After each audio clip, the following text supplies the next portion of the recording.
lesson, right? You're on. Um, got it. So, three of my coaching clients right now are currently hiring and bringing on their administrative team, right? And one of the things that we're working on is building out their onboarding process, their 30, 60, 90 days for their team. And one of the challenges that we were running up against was okay, so we have an opportunity now to create a cadence of excellence around what your team looks like. Now, one of the pushbacks or the feedbacks from one of my guys was, well, I'm not looking to build a team of 30 people. It's only going to be four of us. So, do we really have to do X? And I said, ha, that mindset right there, that's going to be one of the biggest challenges and sticking points you have. Whether you're a team of two or three or a team of 30, systems have to scale. And if you just fall into the habits of doing what you've always done because you can versus doing it the way it should be done or could be done at scale, you miss a huge opportunity, right? So that was one of the huge ahas is ask yourself, okay, am I operating like the number one team in my state? And if not, how are they showing up daily differently than I am? And whether you're a solopreneur or you're on a team, you can ask yourself the same question because even if it's just you, yourself, and I, plus your TC, plus whoever, you are a team. And then the question is, are you showing up daily the same way the seven-figure teams are doing it as well? Dustin Runyon has a really great freemium that he gives away that I can share if you haven't downloaded it and you're not in his funnel. It's his seven-figure team cadence framework. And he talks about how they show up every single day, how they report, how they do their contacts, etc. So I'm happy to share that. I'm going to post it into the Leverage Agent Facebook group, that PDF download from him. Definitely check that out. The one piece that I wanted to share with you all is around your systems, and it's around documentation, creation, and ideation. And so, one of my great friends in Joplin, she's part of the Ops Boss coaching group, and they're an operations coaching company for real estate professionals where they coach directors of operation and admins. And she did a consult with us, and I thought it was really great. And one of the exercises that she gave us to take a look at is like, okay, in your 30, 60, 90, you've got all these systems lined out. She goes, I want you to go through each one of them and I want you to rank them 1 through 5. And 5 is they're documented and they're results driving, right? Like it's in a playbook, there's a step by step, anybody can step in and execute on it. The second, like a 4 would be they're documented but they're not actually winning yet. Third is I've got parts of it. I'd like to do it.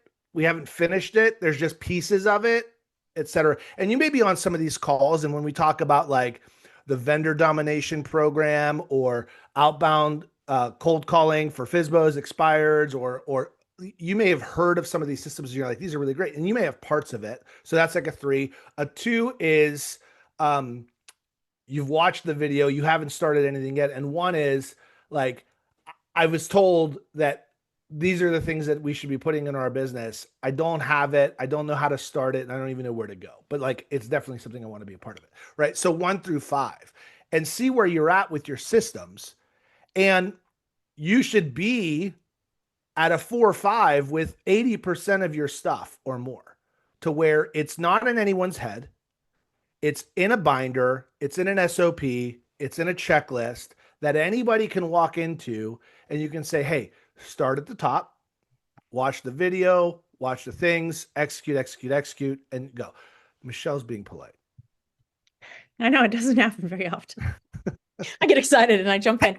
Good. We're talking systems, yo. We're talking systems process. Like this has been my whole life for the last 5 months as we were trying to build out a team.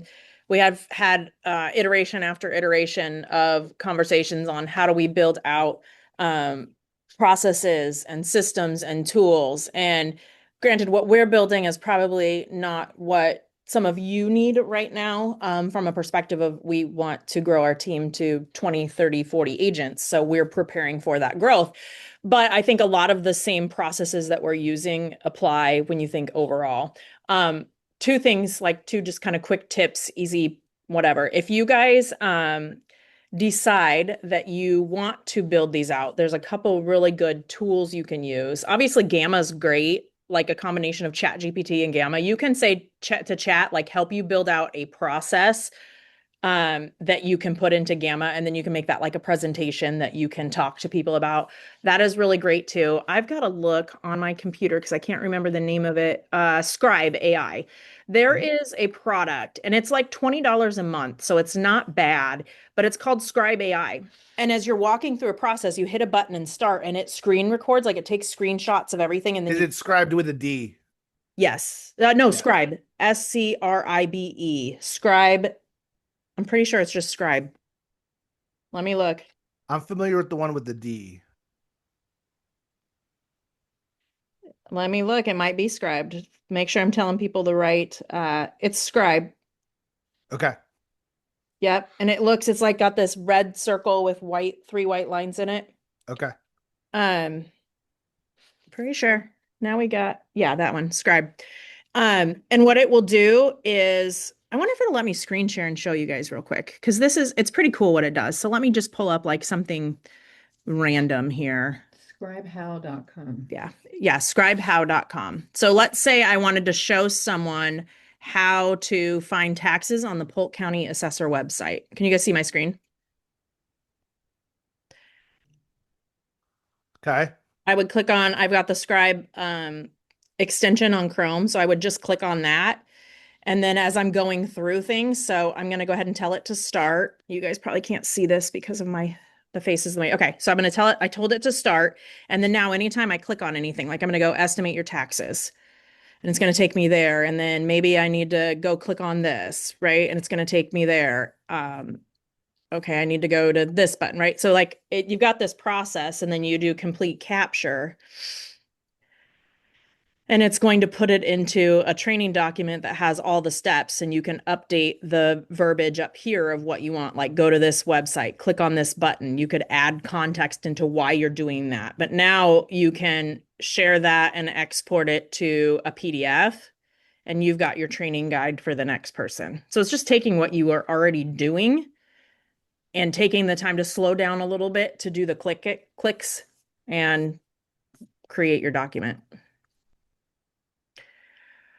So I think just utilizing the tools that we have to build out our systems and processes, and then also just getting really clear where you want to be. I've heard so many agents, just single agents, right? They don't have a team, and they are saying, hey, I want to hire a VA, thinking that they're going to hire a VA and that's going to solve all their problems. A VA is not going to jump in and solve your problems. You got to train them. You got to show them the systems and the processes and the tools. And we're going through that right now, where you got to take some time to like slow down to speed up. All right, I'll let you continue. Sorry to interrupt. So like so then the question is, okay, if you've got this list, and one of the challenges is we've got all these ideas, where do we start? Which one's first? Right? Which one's first? And I'm going to challenge you, it's the one you keep avoiding because it's the one that'll actually drive revenue. And so it's some type of lead generation system or process that you've got about 40 to 50% complete, that you sort of do most of the time, but it hasn't been locked in. Right. I do a group coaching call with a team. There's five leaders that come onto the call, and we've spent the last 7 weeks just shoring up one system and process. And every single week when we do the accountability check-in, everyone is reporting 60 to 70% completion. And I had to stop the call and I said, you guys must love this part of the process because we can't add anything else until you're nailing this part at 100%. If you can't make your commitment to contacts or whatever it is for this one system week in and week out without fail, what makes you think you can add something to that? What makes you think you can add another process just because you're bored of these reach outs, of these texts, of these DMs? If and this is I think where we fall into a trap as agents is we hide behind the complexity of what we're building, and we're always in this build mode. And I'm not hitting my goals because I got this thing I'm building, and I'm building this, and I'm almost done with this, and I just found out about this thing, and now I've got to scribe it all now because I got to scribe it. And then Gamma, I heard Gamma, it's not in Gamma, so I can't move forward. Like, I did most of my contacts, but I got all these things. Stop. Take a look at what you're building on and say, okay, I'm picking one and I'm going to nail that process to where I can duplicate and replicate the goal and the effort on auto. And then you've got to, like, you may have to ask yourself and say, okay, I'm going to give myself 2-3 weeks of like nailing it before I can even begin to start layering on or adding on another process, right? Because some of you I've got Friend Connect here, and then I got Fizbos over here, and then I've got my post close gift system here, and then I got this. Ooh, I heard about this passport program where we can make passports with GPT and send people on a Pizza Hut hunt, and we have like 30% effectiveness across the board because we're digging 1 foot holes instead of digging 50-foot holes, and then the next 50-foot hole instead of 51-foot holes. And that's the depth. That's the depth. Most agents are leaving the business because they're out there spending all of their energy, effort, and resources digging 51-foot holes. And your clients are 50 feet down. And if we picked one hole and just dug and really nailed that system, you'd need less systems. I mean, there's some agents, and it's great. They create courses around how I make 6 figures every year on lock with open houses, or how I make 6 figures on lock with just client events, how I make 6 figures on lock with just my Fizbo box, or whatever it is. You only need one. You need one 50-foot hole to live the life of your dreams, and then you can add on and scale.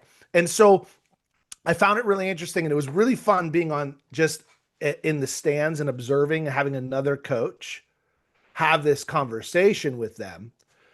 And I could just see their physical discomfort in having to pick one and executing it. 'Cause I'm also the same way. I'm also the same way. I find comfort in doing a lot of the things. And then everyone's like, oh man, you do so much. And I was like, I know. It's so, I'm unique. No, no. 50-foot holes is what we need. It's in the boredom. You got to get Yeah, bored. it's fit. But the thing is and that's the thing is like, it's not cool. It doesn't look cool. It's not awesome from the outside in, but like, that's where the results live. You take a look at any fitness influencer on social. You say, how'd you do it? And they're like half a pound a week for my whole life, like counting everything I put in my mouth every single day for years. It's not a shot. It's not a supplement. They're like, yeah, I've been doing this for 5 to 15 years. That's what it looks like, right? Same thing with like a team like Parker or Dan or Kyle. How'd you guys do it? 10 years in the trenches, getting our faces kicked in over and over and over again until we figured this out. So I wanted to share that in Workshop Wednesday is that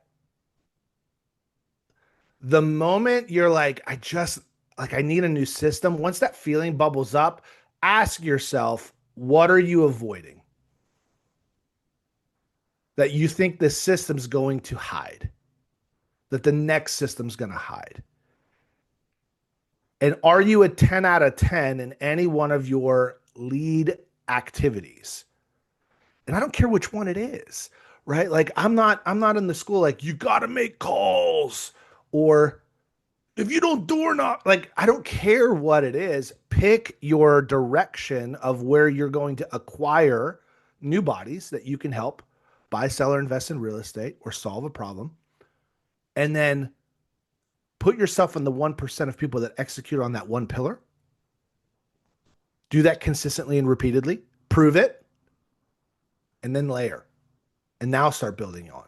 Because once you've executed a system repetitively and consistently, now you now know it in such a way that you can teach it and bring leverage in. And now you can hold that leverage accountable to the system because you've also self-discovered the ways that the ways that your own psychology wants to resist it. And so you can hold somebody accountable to it.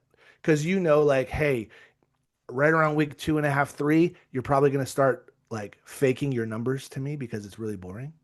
So I'm going to need you to screenshot your call log. I need you to actually write down the names of the people you talk to. Don't just tell me what you did. And then they get like real, like their eyes get real big and be like, yeah, I know you're faking it. I know you're not reporting real numbers. I know you're guessing. Why? Because I did it too. I didn't think I'd get caught either. Well, guess what? Your bank account's looking. Your mortgage knows if you're cheating. And we can go back to Monday's conversation. You're teaching your subconscious that you don't follow through on the things that you should follow through on. You're lying to Exactly. yourself. You're letting yourself down. Yeah, yeah, yeah, yeah. So I'm revealing too much authenticity here. That I also there's times where I'm also like, yeah, I think I did 15. Don't ask me to show you. But then I got to go back and live with it and realize, damn it. Okay, I don't want that doesn't feel good. I don't want to do that again, so I got to do it, right? The biggest challenge is like if you're comfortable lying to others about yourself, like that's the challenge. And I can't help you with that. Like that's an internal thing. That's an integrity thing. That's an honor thing. That's an internal thing. And you got to live with that. And if you're good with that, like cool, but like you can smell that.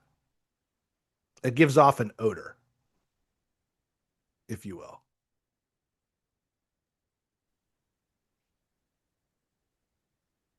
Smells like BO. I don't know. I wanted to say something like it stinks. Well, it's like the same thing. It's like when like animals can smell fear. Hmm. Performers can smell fraud. We don't have, and we don't, but we don't even have the energy or the time to talk about it often. We just move on, right? Like if you feel like I here's what I tell the people in my circle. If I'm not messing with you and I'm not effing with you in a certain capacity, I've given up on you. If I'm giving you shit, it's because I know you can take it and I care about you. I only want to roll with people that can hang. I think that is the most frustrating part about coaches in general. You see coaches that won't give it to you like you what you need to hear. And Yeah. you said this, and I heard it on another coaching call the other day. Like, you guys might think that we're being harsh, but I don't want to love you out of the business. Yeah. So, like, do you want a coach that just I'd tells you? rather you get pissed off and never come on this call again, but then have the life of your dreams because you're willing to do it on your own. Like, that's fine. I don't want to not say the thing and then have you float your credit cards to bankruptcy. Yeah. That's bullshit. I just won't stand for it because I care way too much.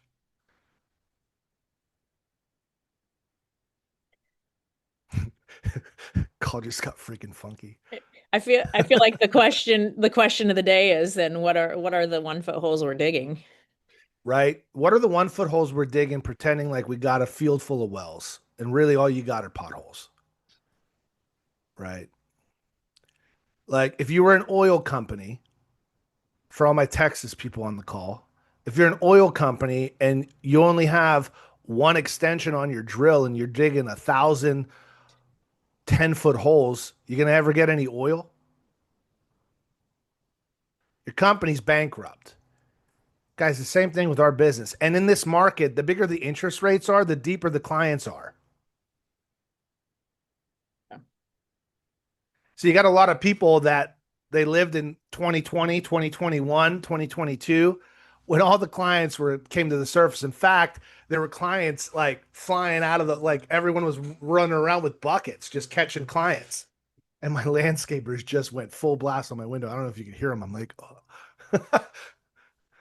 Right? It was that. And everyone's so now there's all these real estate agents and their business plan are buckets.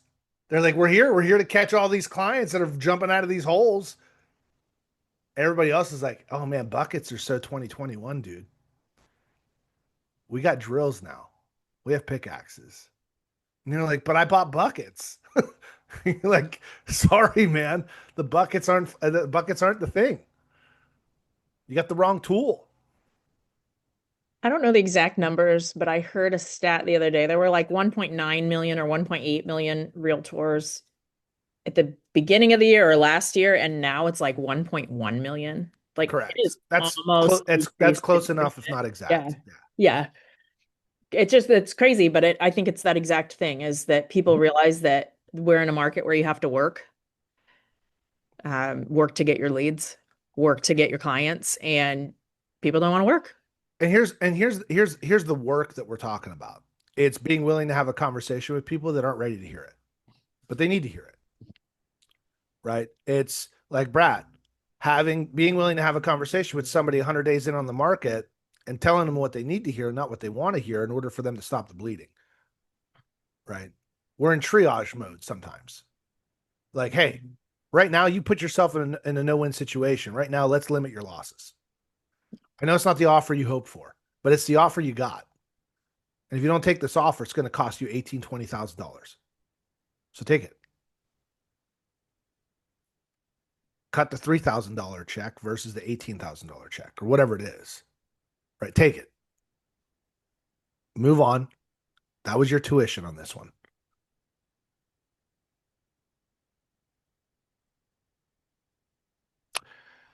All right, y'all. Any ahas or takeaways from today's conversation?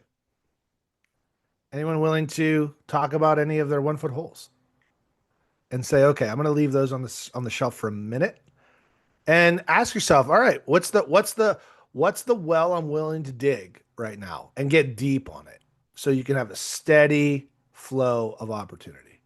What is it?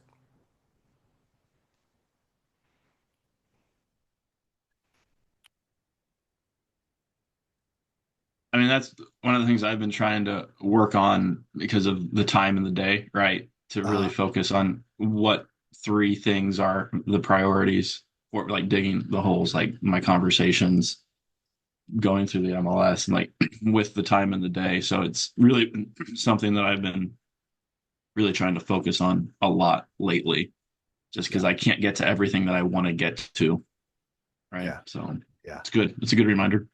yeah, yeah. That doesn't mean you can't do other things, but set yourself a goal every day to work on the hole that you got and just keep progressing and moving that thing down. Right.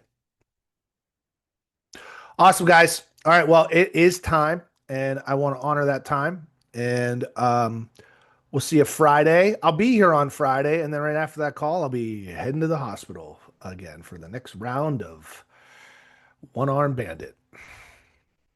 Medicated Matt coming to Mindset Monday. No, I'll wait to take my medicine until after. I'm supposed to take it at 10 a.m. before my 12:30 check-in for the 2:30 operation. Mm. And it's great. I'll have Saturday and Sunday to just sit there and go. All Hmm. right, y'all. See ya.